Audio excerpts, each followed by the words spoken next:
Hey everyone, it's Alexa from Teaneck Creek Conservancy. Today I'm bringing you a Crafternoon activity of making macrame hanging plant holders. What you're going to need are the following 4 supplies: string or yarn, scissors, tape, and a potted plant. I'm using a small potted plant because it's easier when you're learning how to make macrame to use a smaller plant.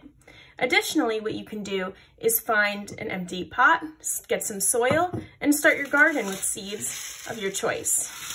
You can also add color to your macrame by adding some beads. Step 1. We need to cut 4 equal lengths of string to begin our macrame.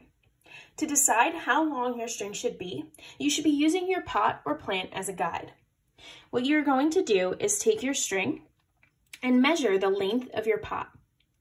Multiply this length 15 times to create the length that you're going to need for your string. An easy way to do this is fold your string on itself until you get 15 loops. Step 2, we're going to begin our knotting. What you're going to do is take your 4 strings and fold them in half.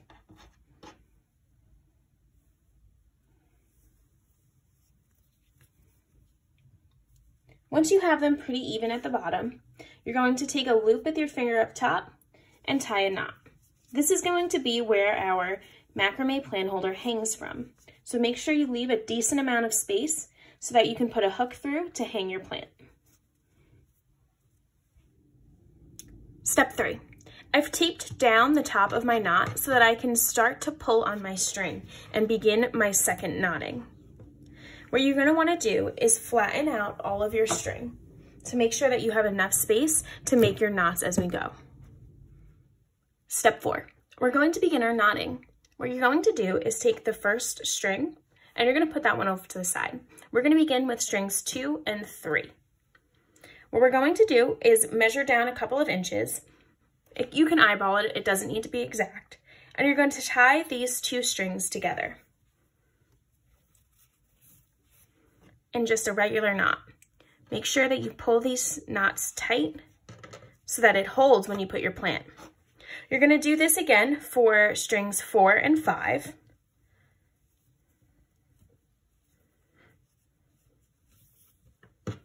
And you want them to be about even.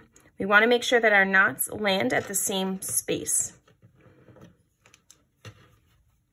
Then you're going to do this again for 6 and 7.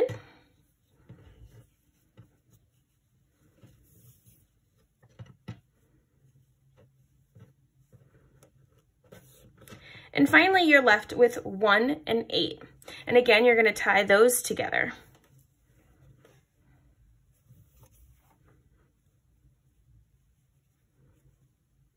You should have 4 evenly spaced knots.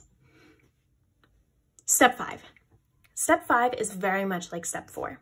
We're going to be repeating the tying of the knot process. You're going to move string 1 to the side and begin again with strings 2 and 3. I'm going to tie these into a knot a little bit further down, and this will create your second row of knots. Put together strings 4 and 5. Remember keeping your knots at a similar distance and making sure that they're even. Again, we're going to tie 6 and 7.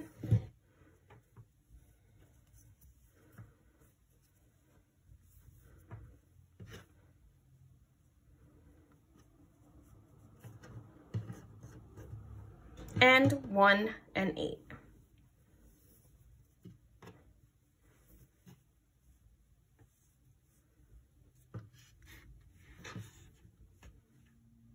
Step 6. I have removed our macrame from our tape, and we're going to be using our pot to guide the length of our final project. This will be our final knot. What you're going to do is taking your macrame string, you're going to create a web above your pot, making sure that you keep each of these 2 strands separate. So here's strand 1, strand 2, strand 3, and strand 4. Now you can see I have the second row of knots below the lip of the pot.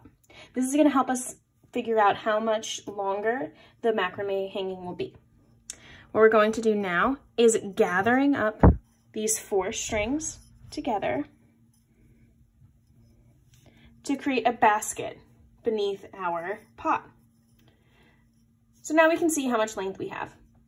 I'm going to put our pot down and tie a knot right here. We're going to tie this final knot pretty tight because we want to make sure that it holds our plant very well and securely. So you're going to tie this knot tight and your macrame hanger is done. The final step of our project is to assemble our macrame. So what you're going to do is take your strings and your pot, and you're going to nestle your pot within the macrame web that you've created, using that final knot as the stronghold that's going to hold together the pot. So make sure that that one's tied very tight. So you're going to get your pot inside there, tuck it in, move your strings around so that they're equally apart and holding your pot, like so. Now you have all this string left on the bottom, and you can do many things with it. You can braid it, you can fray it, you can add beads, you can make it really your own and make it as magical and whimsical as you'd like. I hope you enjoyed, and we wish you well during this time. Thank you.